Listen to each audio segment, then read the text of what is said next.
The views expressed and the opinions given by the individual host and their guests do not necessarily reflect those of Para-X, its affiliates, or its sponsors. It's coming. All these voices.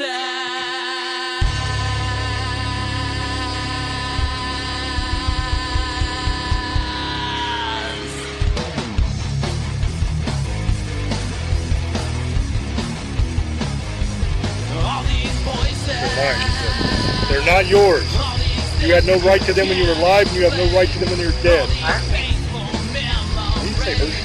That's what it sounded like. Good, so you know who I am.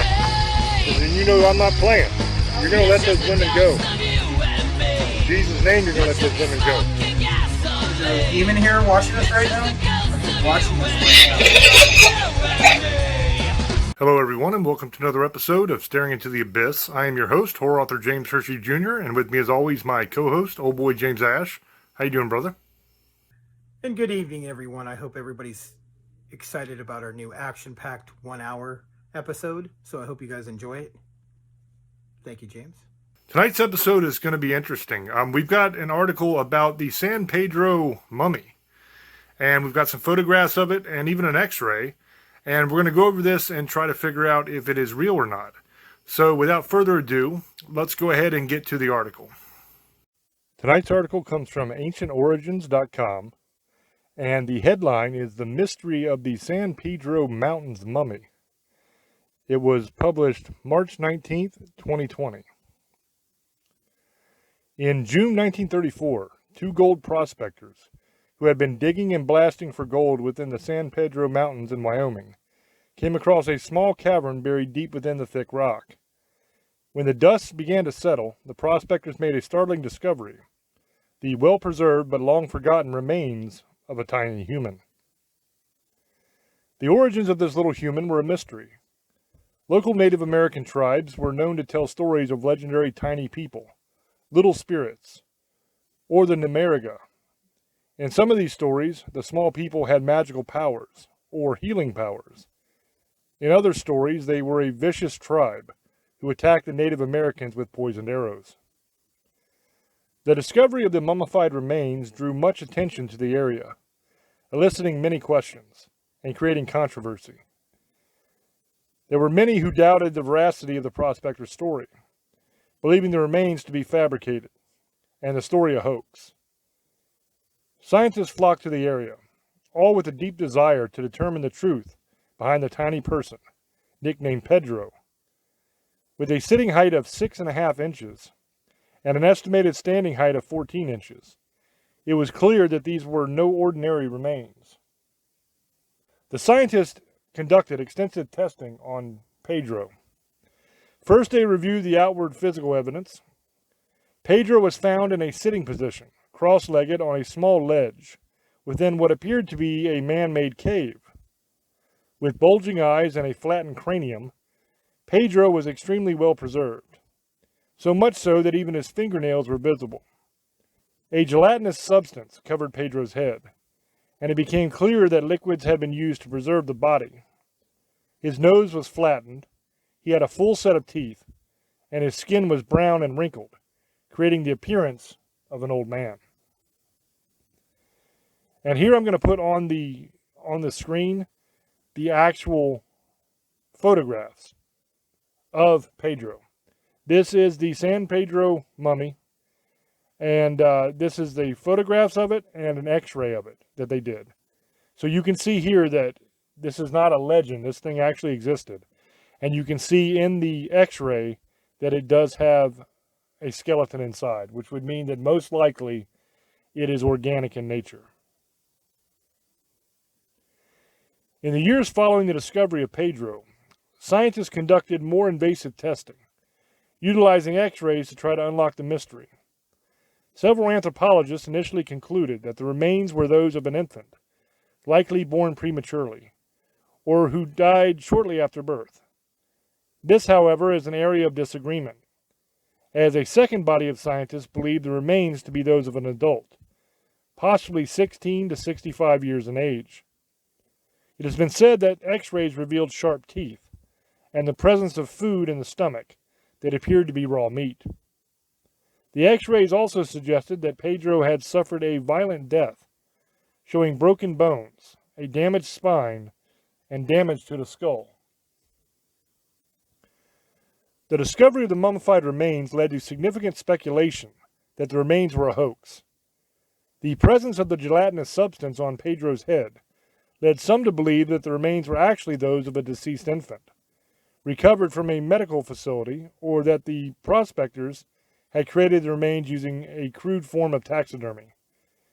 However, others maintained the remains were evidence of a leprechaun-like race, like those mentioned in the legends of the local indigenous people, or evidence of an extraterrestrial being. It was difficult for many to fathom that a human of such tiny stature could possibly be an adult. While modern testing could provide many more answers about the origin of Pedro, such testing is not possible because the location of the remains has been unknown for several years. It is said that the remains were put on display during sideshows in the 1940s, and were then purchased by a man named Ivan Goodman. Upon Goodman's death in 1950, the remains passed to a man named Leonard Waller, sometimes reported as Walder. The remains have not been seen since. With the remains nowhere to be found, the mysteries of Pedro linger to this day. Most scientists agree that Pedro's remains were those of an adult male human. However, modern testing could have answered so many additional questions, like where he came from, whether he suffered any diseases or congenital conditions, what the gelatinous substance was, and how his remains come to be sealed within a thick layer of rock. The answers to these questions, and many others, are likely to remain unanswered, unless the remains can be located and further tested. Until then, scientists and enthusiasts can only speculate about who or what he was. And that is the end of this article. And thank you, brother. This is an interesting episode. I've read this years ago about the tiny mummy from San Pedro. Pedro, I think it is. That's if I'm saying it right. What is my opinions? I will tell you in a couple minutes, and what my thoughts are on this. And you're gonna probably think, well, no surprise. Now we've done shows about tiny spirits, fairies, little people, hobbits, just different kind of smaller humans, and leprechauns. What's the other one? The Pudgewudgie. And this is another interesting one because they found skeletons, but they can't.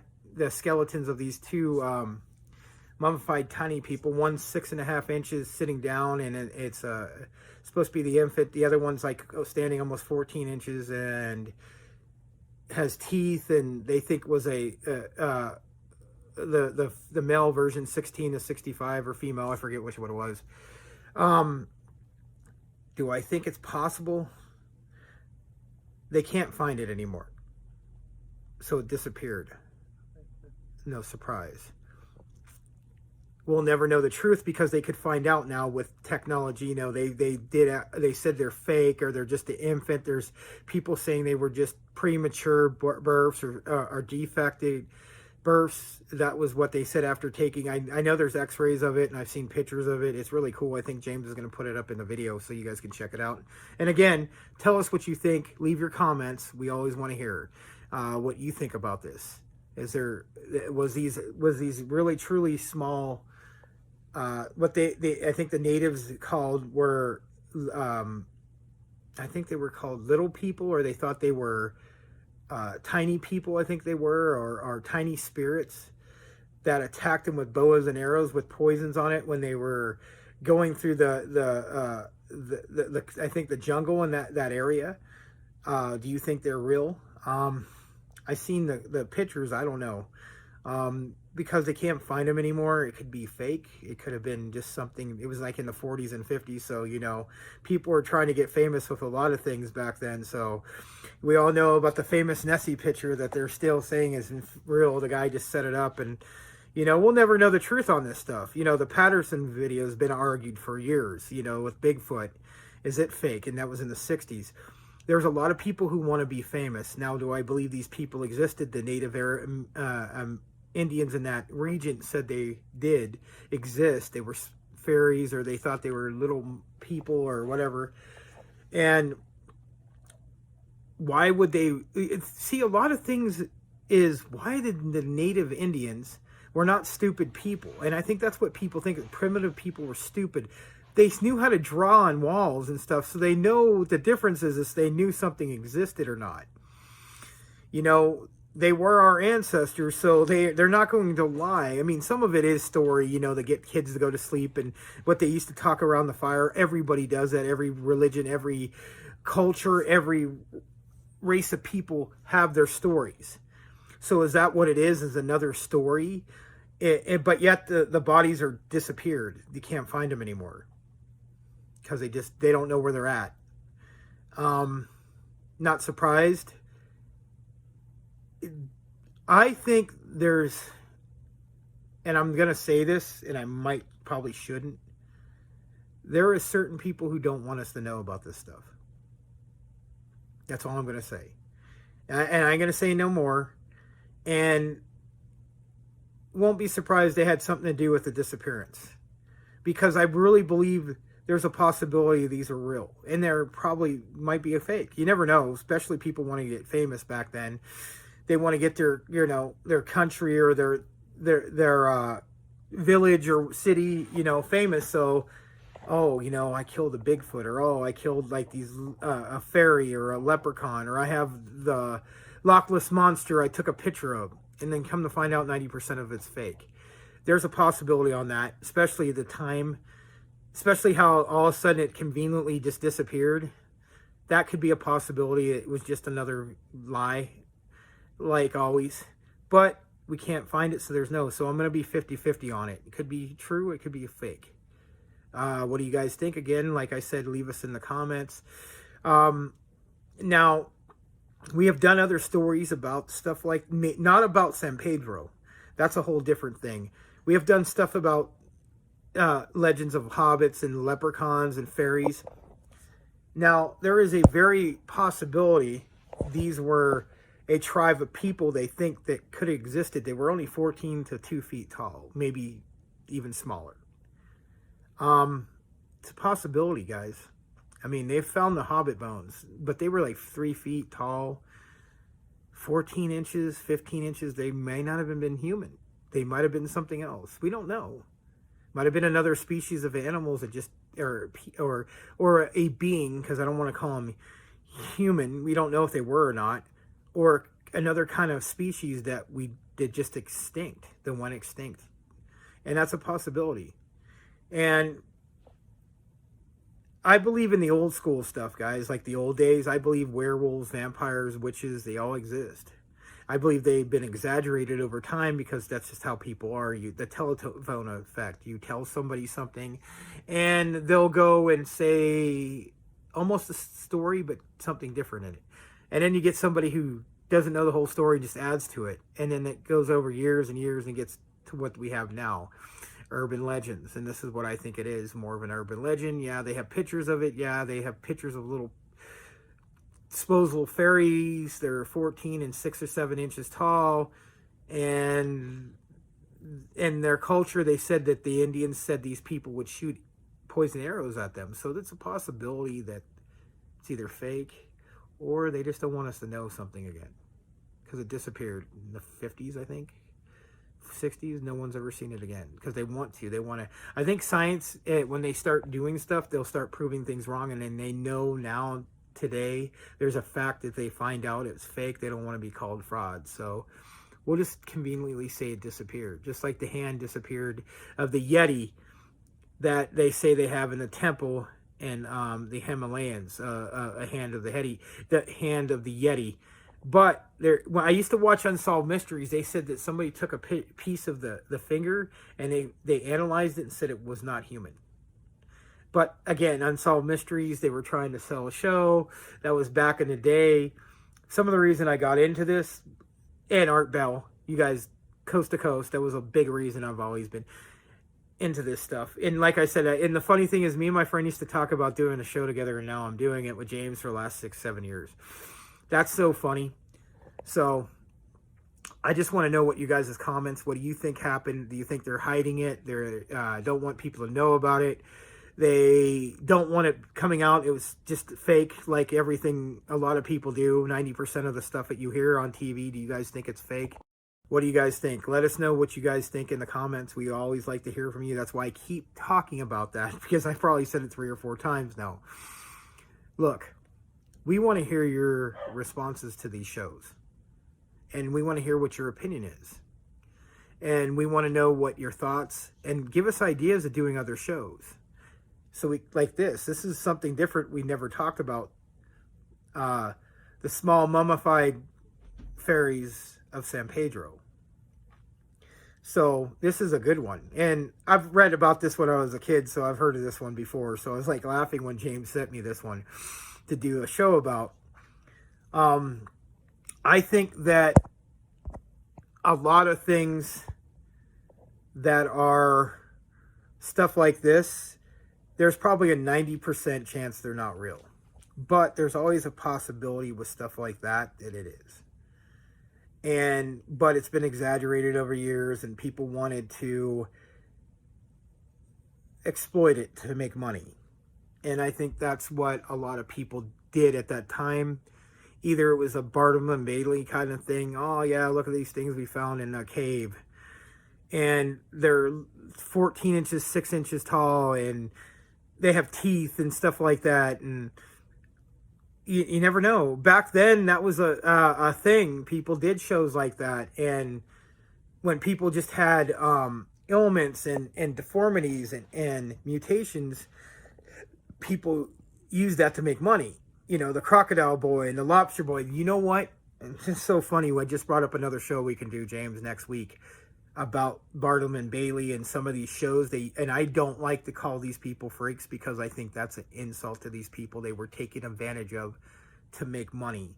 And I don't care how good they were treated. They made movies called freaks. They're not freaks. They were sadly deformed, and that's just how they were born, or something accident happened. And the people calling them freaks, that irritates me. That's why I don't like to even say that word. Because I was called a freak when I was a kid, and I'm not. No one really is. And I can imagine what these people went through. These people, you know what? Could have been, like they said, it could have been a premature, or somebody was just born that small and just died. You never know. It's happened before. We've had 2-foot people that were born. It could have been just that. And Tom Thumb, those are real people. But Tom Thumb was a real person. I think he was 2.5 feet tall.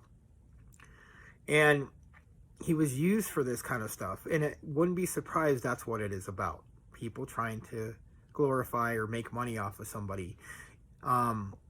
Either deformity, or they had a mutation, or they were just born with a disease, like skin disease, and they call them the crocodile man, or the people who are born with they call them the werewolf people. They're just born, they grow their hair. They have a condition where they grow out their hair on their face and their whole body, and they were called them werewolf people.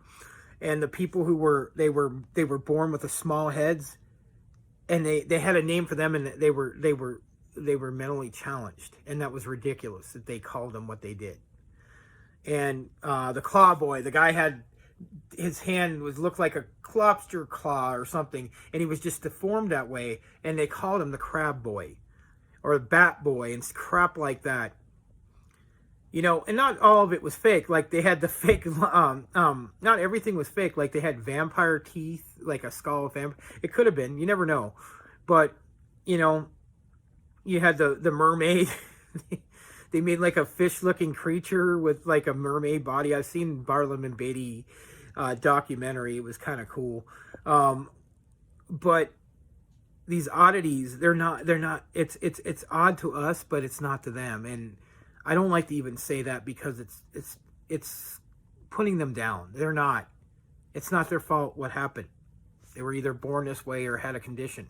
And I'm just that kind of person. I don't look down on people.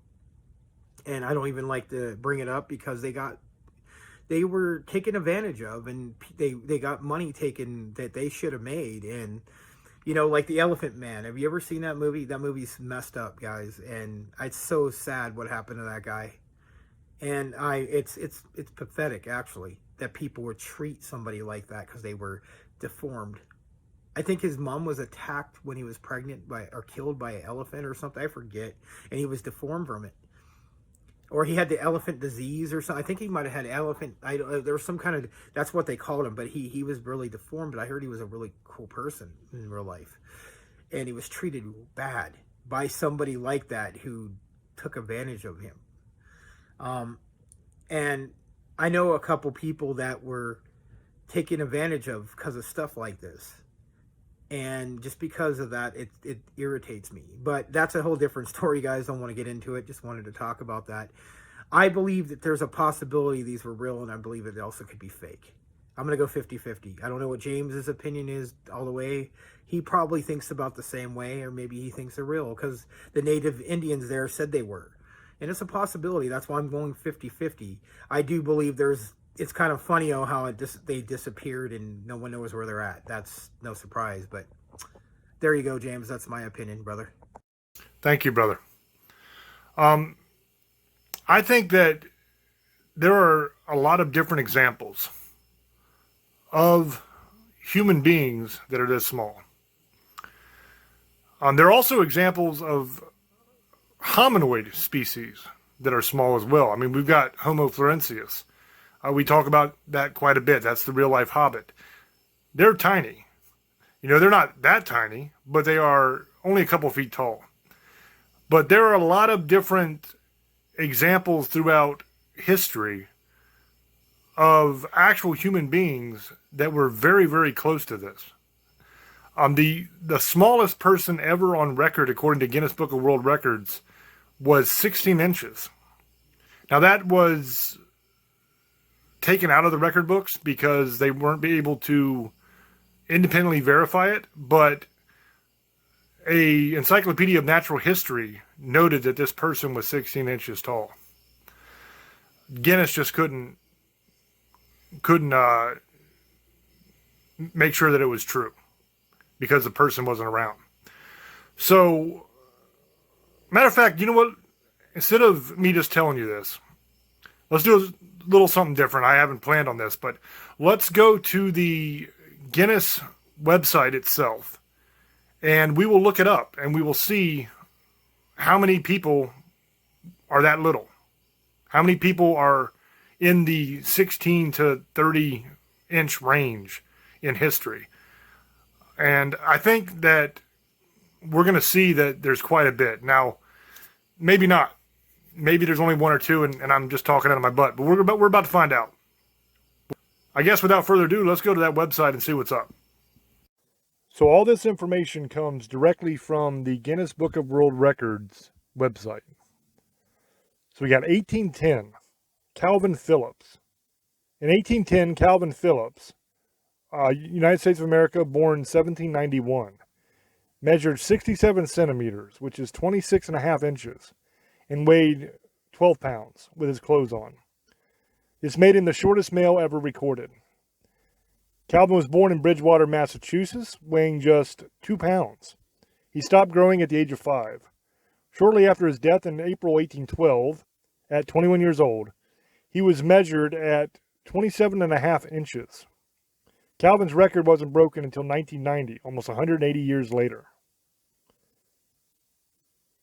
In the very first edition of the Guinness World Records book in 1955, an unnamed man was recorded as measuring 16 inches at age 37. He was originally recorded by Georges Buffon's Histoire Naturelle, an encyclopedia written between 1749 and 1804. This would make him the shortest male ever. However, the unnamed man's height has never been confirmed with independent evidence. So here we have this encyclopedia of natural history, which actually recorded someone shorter than that at 16 inches. Now, if you remember from the article, it was like 14 to 16 inches in that range. So here we have documented evidence of somebody that was that size. as I go through this, you're going to see that although it is unusual for people to be this small, it's not unheard of. It has happened in history. So the idea that this mummy has to be a fake because of how small it is, it just isn't true. You're going to see that there have been people this small. 1881, Lucia Zarate. Lucia Zarate, born in Mexico in 1863, was a sideshow entertainer and formerly the shortest female ever. Despite her build height of 20 inches being an exaggeration, her true height of 26.5 inches still qualified her for the title. She was the first person to have been identified with Majewski osteodyplastic primordial dwarfism type 2. That's a mouthful. Lucia still holds the record title for the lightest person in history, weighing just 4.7 pounds at the age of 17. She sadly died of hypothermia in 1890 after her circus train became stranded in the snowy Sierra Nevada mountains. And right here I'm going to put on the screen, this is a photograph of Pauline Musters standing on the hand of her manager. So you can see she is tiny, and that is just an awesome, awesome photograph. 1895, Paulina Musters, the lady from the photograph. Paulina Musters, born in the Netherlands in 1876, better known as Princess Pauline, is the shortest female ever. She was measured in 1895 and found to be 23.2 inches. She measured just 12 inches at birth, and at 9 years old, she was just 21.5 inches, weighing only 3 pounds 5 ounces. Pauline was a natural performer. At first, audiences simply marveled at her size, but Princess Pauline came to be well known for her acrobatics and dancing. She toured many countries in Europe before traveling to New York City to perform in front of huge audiences. In 1895, at the age of 19, Pauline passed away due to pneumonia. She measured 24 inches due to some elongation after death. What a cool life that must have been. I mean, granted, it sucks to be born that small, but look what she made out of it, dude. She performed in front of, like, massive audiences full of people. She was a star. That's awesome. 1955, Edith Barlow. The shortest female living in 1955 was Edith Barlow, born in the UK in 1929. At 21 years old, she claimed to stand only 22 inches tall. However, her true height of 31 inches was confirmed post-mortem. Nicknamed Little Edie, she worked as part of a traveling fair and was known to have smoked 40 cigarettes per day. That's like 2 packs a day. So she was a heavy smoker. Edith died from pneumonia after taking ill at the Newcastle Town Moor Fair in June 1957. Walter Boeing, Germany, born 1907, was also featured in the 1955 edition of the Guinness World Records book. He claimed to be 20.5 inches. However, his height was never officially confirmed. He was removed from the book in 1964 due to a lack of supporting evidence for his claimed stature. 1973, Mihaly Medzeros. Mihaly Medzeros, born in Hungary in 1939, was a circus entertainer and stuntman, billed as the smallest man on earth.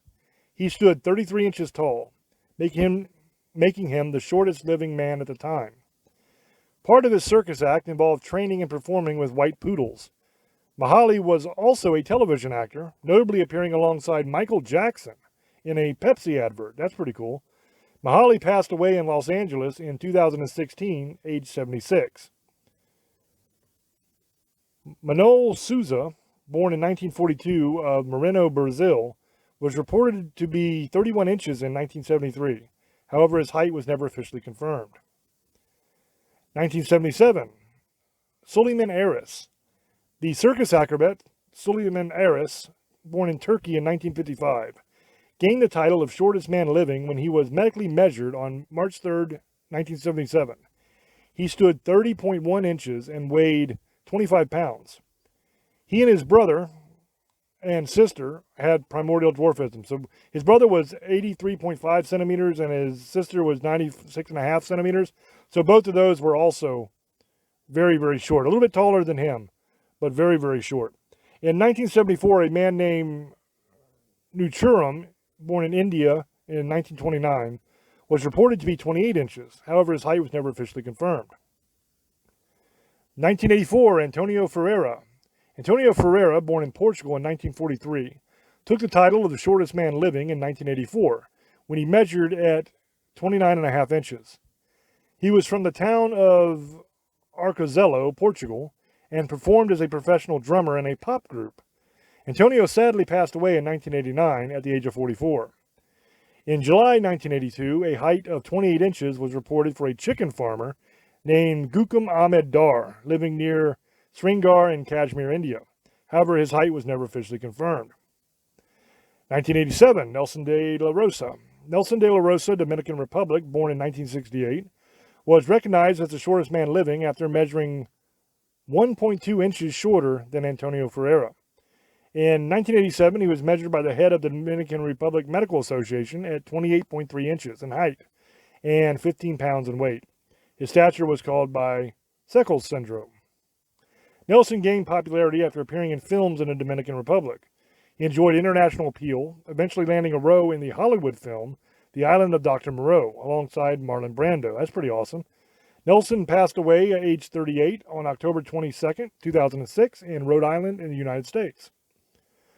1990, Gul Muhammad. Gul Muhammad, born in India in 1957, took Nelson's record title in addition to the title of shortest male ever in 1990, when he was examined at Ram Mahar Hospital in New Delhi and found to measure a height of 22.5 inches. He held the title of the shortest man living until 1997, when he sadly passed away at age 39 after a long struggle with asthma and bronchitis. Then Eunice Edwin, born in 1971 in Jordan, was believed to be 25.6 inches. This would have made him the shortest man living after Gul Muhammad's death, although Eunice's height was never officially confirmed.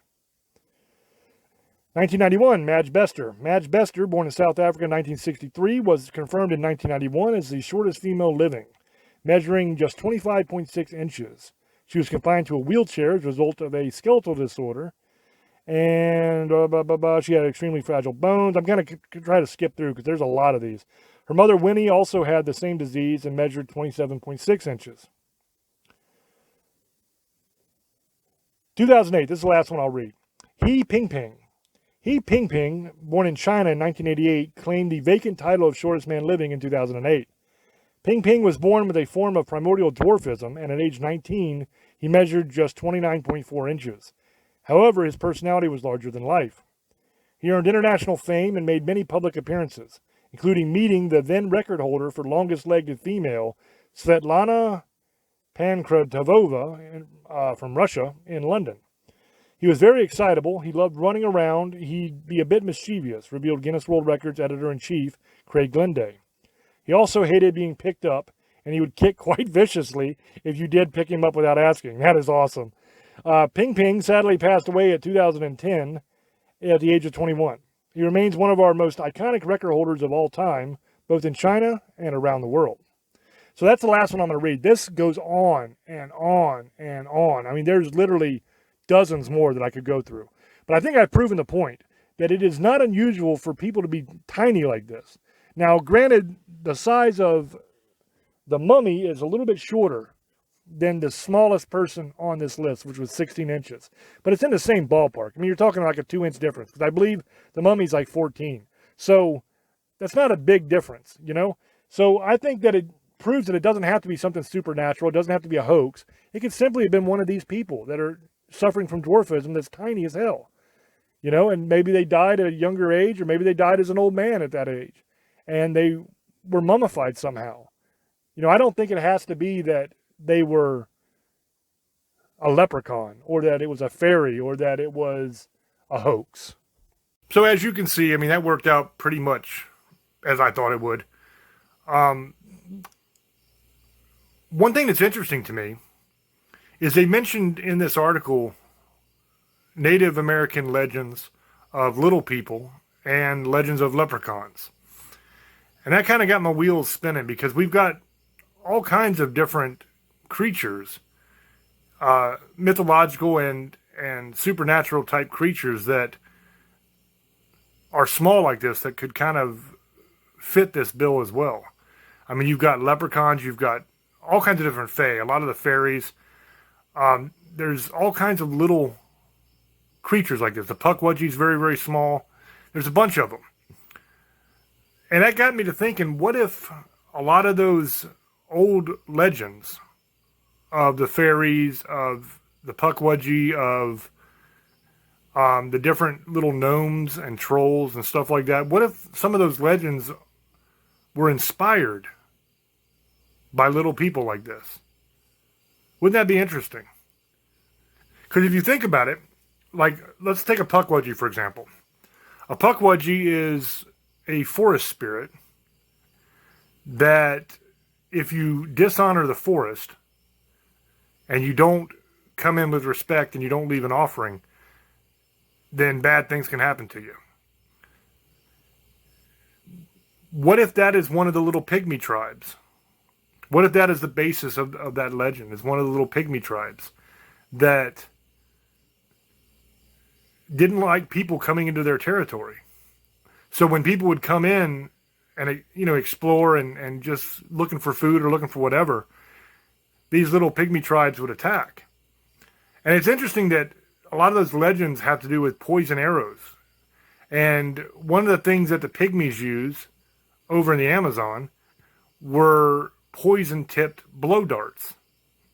So that kind of fits that as well, to where it's possible that they could be the inspiration for some of the legends of the people in the area.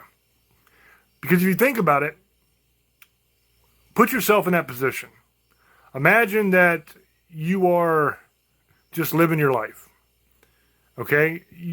It's not today, it's like a couple hundred years ago.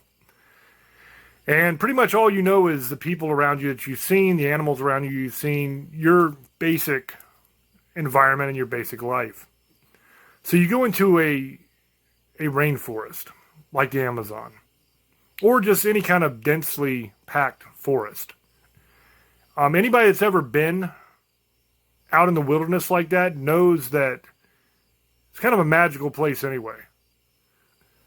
There's kind of this suspension of disbelief when you're out there, to where a lot of things that you wouldn't imagine are real or possible seem like they could be real or possible.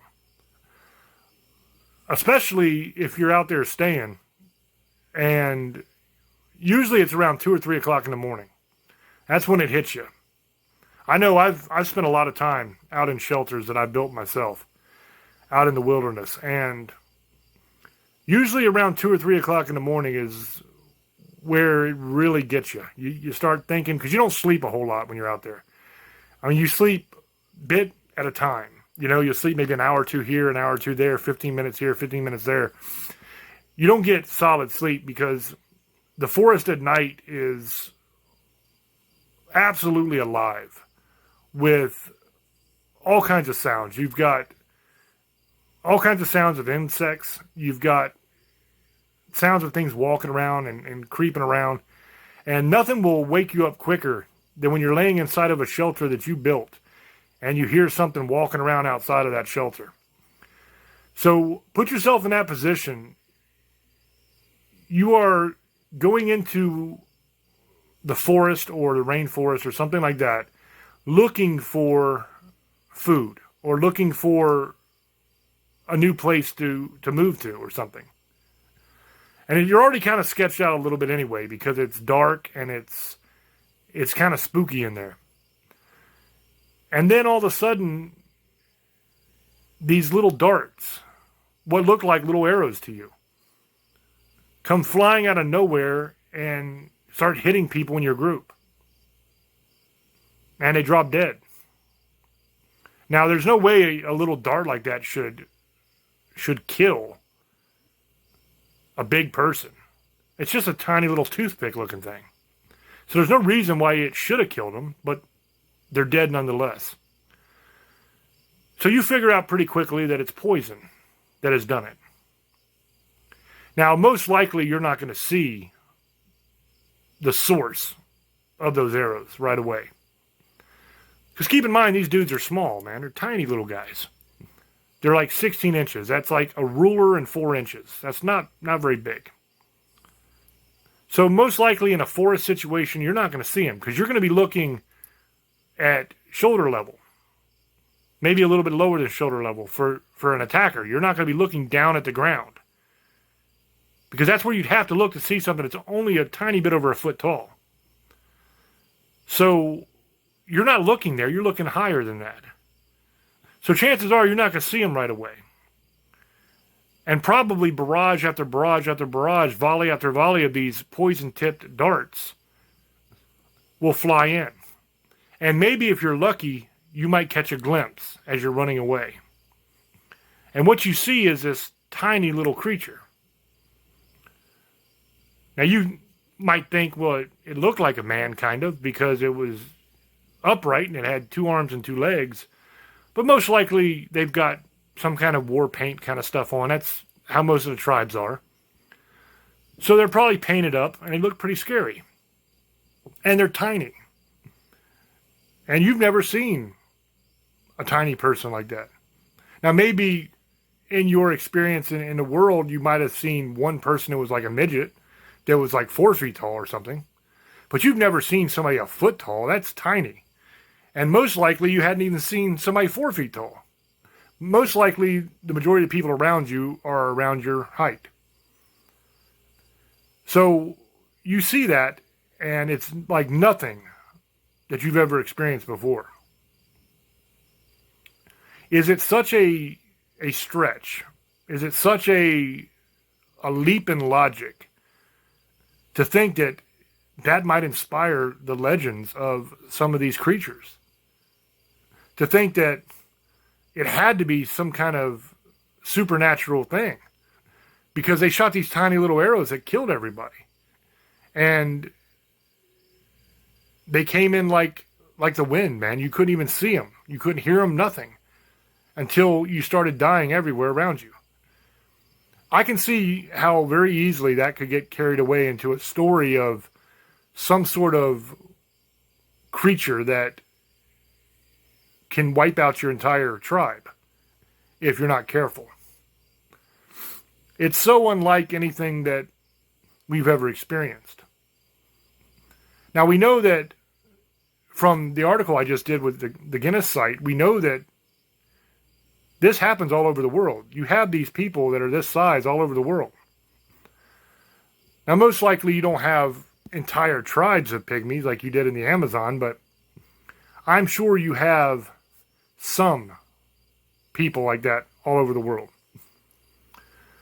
So could it be that these people, these small people, have inspired different legends all over the world? Because everywhere around the world has legends of little tiny people that do things. Sometimes they're magical, sometimes they're wood spirits, sometimes they're like little mean creatures that'll just mess you up. But every place has them. So could it be possible that this could be where it comes from? Or not? That's a question I'm asking here.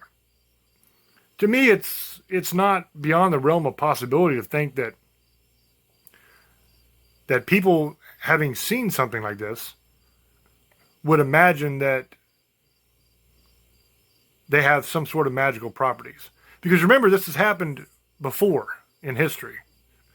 You have the people that have the werewolf disease, lycanthropy or something like that, I think it's called, where they literally grow hair all over their face and they look like a damn werewolf. And it's an actual medical condition. And these people don't change in the full moon. They always look like that. And for the most part, they don't hurt anybody. They're just people like us with a disease. But it is thought that that has led to the belief in werewolves, that there were a lot of different areas where they believe werewolves were. And they even had trials. I mean, I covered this on another episode, the werewolf witch trials, where they had trials where they were trying women for being witches, and they were trying people for being werewolves right alongside of them. And there were a lot of people that were found guilty of being werewolves and put to death. Could it be that some of those people were suffering from this disease? And it appeared to everybody that they were a werewolf, because that's exactly what they looked like. And of course, if you're facing death, you're going to say, no, I'm not a werewolf. That is probably until they torture you, because that's what they did, is they would torture these people to get confessions. And whoever said torture doesn't work doesn't understand torture. Because if you have somebody that knows what they're doing, torturing you, you will say any damn thing they want to get it to stop. Now, it might not work to get good intel, but I'm sure you can get good intel from it as well. But it will definitely work to get the desired outcome. So whatever your desired outcome is, whatever you think that you want that person to say, if you torture them enough, they'll say it. Believe that. They will say it. Everybody has a breaking point. And a lot of these people were tortured to the point where they just admitted to being whatever they were accused of being, just for the torture to end. So could it be that a lot of these legends and stuff were based on real people? Real people that have diseases or disorders or stunted growth or whatever. I mean, you got dwarfism, you've got multiple different diseases that cause people to be small like this. You have a disease that causes you to look like a werewolf. You even have clinical vampirism, where it's like a mental disorder where people believe that they need to drink blood. And you have what's called psychic vampires, people that feed on the misery and the sadness of other people. So you have a lot of these things that can be explained by actual medical conditions now.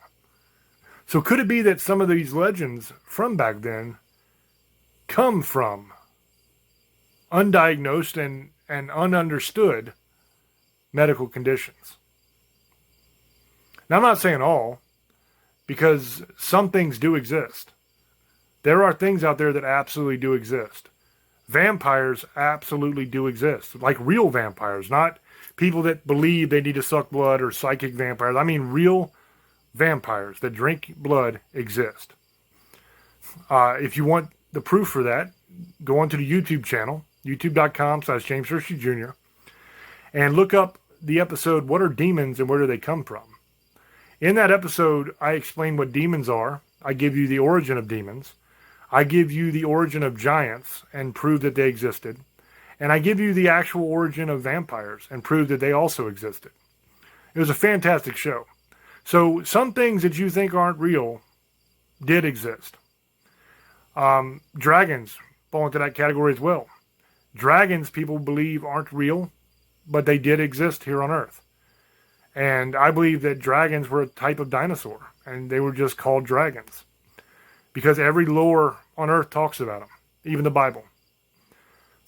There's a lot of things like that that are based on actual living, breathing things on this earth. I think now we have a little bit better understanding of a lot of the things that were called supernatural back then. We understand them a little bit more now. But there's also things from the past that we have absolutely no understanding whatsoever of, such as a lot of things that the Egyptians were doing. We have no idea how they did a lot of the stuff they did. There's a lot of pyramids all over the world. The running theory that Tesla had, and that I happen to agree with, is that they were energy points.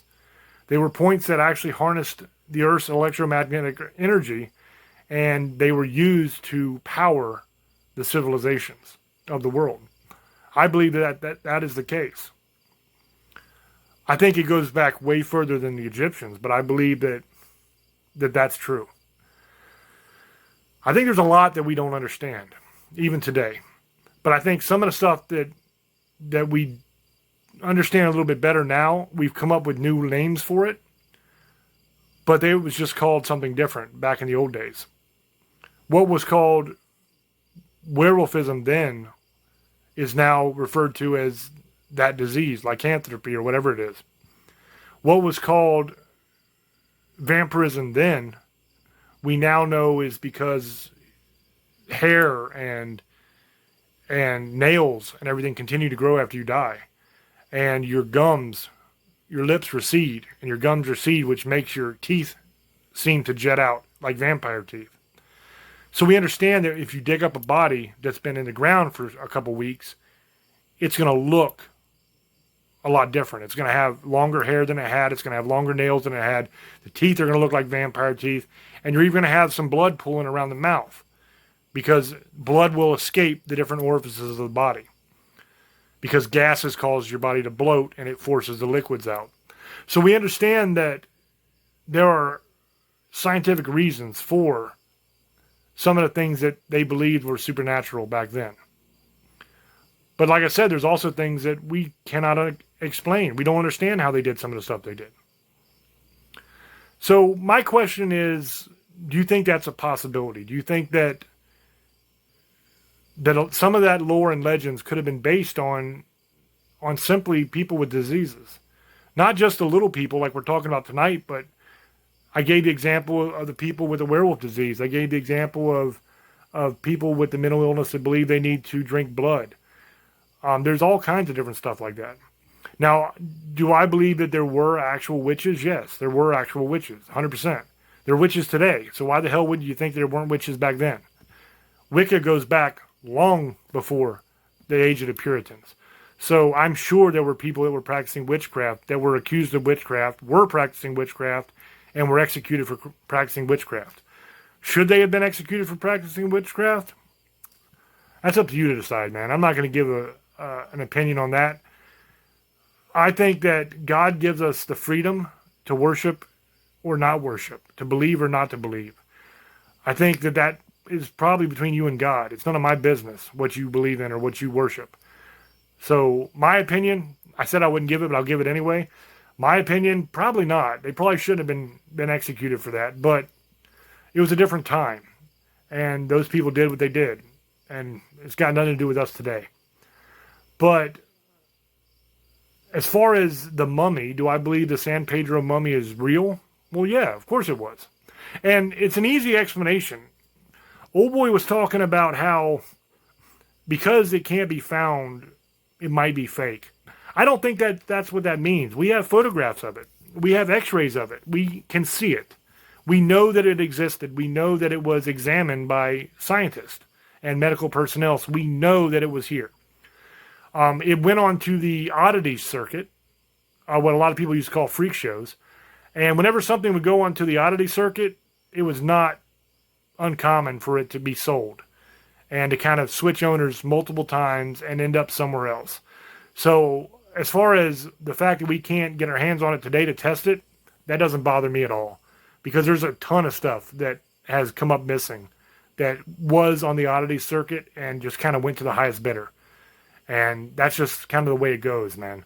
So it doesn't bother me that it's not around anymore, because we have photographs, we have x-rays, so we know it existed. So that doesn't bother me at all. Do I believe that it was real? Yes, of course. I saw the photographs. I saw the x-rays. You can see a skeleton inside the thing. So unless it is one of the most elaborate fakes we've ever seen, it has to be real. Now, ask yourself this question. If it was a fake, why? Why go through all the trouble of making a skeleton inside of it look so real and all that? Why? What is the purpose? It's not even around. You're not making money off of it or anything. What's the purpose of it? There is none. There has to be a purpose for a fake. You know what I mean? It can't just be somebody put that kind of money and that kind of time into it. Good enough to fool scientists and medical doctors. That's how good this was, if it was a fake. That it fooled scientists and medical doctors that examined it. They had their hands on it. They looked at it. They x-rayed it. They could see it. They could do anything they wanted with it. And it fooled them. The only dispute is whether it is an adult or a baby. That's the only dispute. But everybody said it was human. So why would you go through that much trouble to make a fake so good that it could fool everybody? Even trained professionals that were examining it. For what purpose? So I 100% believe that it's real. I 100% believe that it probably got sold. That's probably what happened. I mean, it went through a chain of custody, and the last guy that had it either kept it or sold it to somebody else, and it's probably been sold a bunch of times by now. It's probably in a private collection somewhere, and we'll never, ever see it again. That's my opinion on it. But as far as that goes, I 100% believe it's real. So I'm going to throw it back over to Old Boy to get his final sum up and his shout outs, and then we will wrap up. Old Boy, go ahead, brother.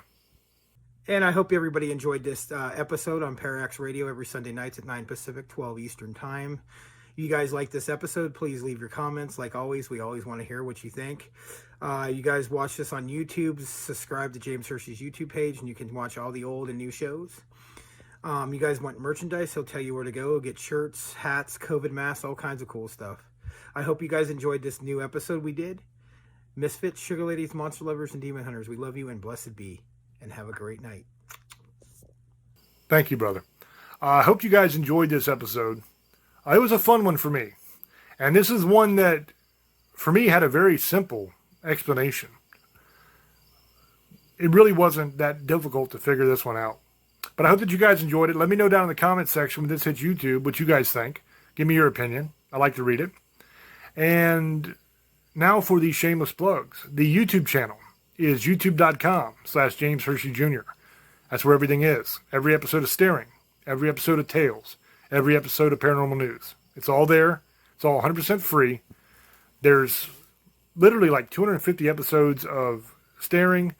About the same amount of Paranormal News and about 40 episodes of Tales now. So there's tons of stuff there. 100% free. Go there, subscribe to the channel, and just binge watch the hell out of it. Enjoy it. It's there. It's free. It's for you. Knock yourself out. In the description box of every YouTube video is the link to the merchandise store. If you enjoy Staring or you enjoy Tales or Paranormal News or whatever and you want to support us, that's a great way to do it. Just go to the site and pick up some merch. There is t-shirts, there's sweatshirts, there's posters, stickers, mugs, just all kinds of different stuff. You got stuff that has the Staring logo on it. You got stuff that has the Tales logo on it. You got stuff with all kinds of different horror themes on it. It's decently priced, and the quality is pretty damn good. So if you want to support us, great way to do it. Go there, get yourself some merch. I want to thank you guys for hanging out with us every week and just supporting the show the way you do. There are some of you that are just diehard, man, that are here every week. And there's even some that watch every week on YouTube and listen every week on the radio. So we have a lot of people that listen on the radio, but they don't watch the YouTube video because they've already heard the show on the radio. And then you got some that are only the YouTube audience. And then there's some of you who are both. You do both of them. You watch on YouTube and you listen on the radio. And you guys are just extra awesome. We really, really appreciate you. If there's any ideas for shows that you'd like to see, topics you'd like us to cover, feel free to put those in the comment section of any of the videos, and we will see it, and we'll try to work up a show for you. Once again, thank you guys for hanging out with us again tonight. Thank you for all your support. We love you. We appreciate you. And as always, it's up to you to make up your own mind. Till we speak to you again, love many, trust few, and do harm to none. God loves you, and so do we. Bye-bye.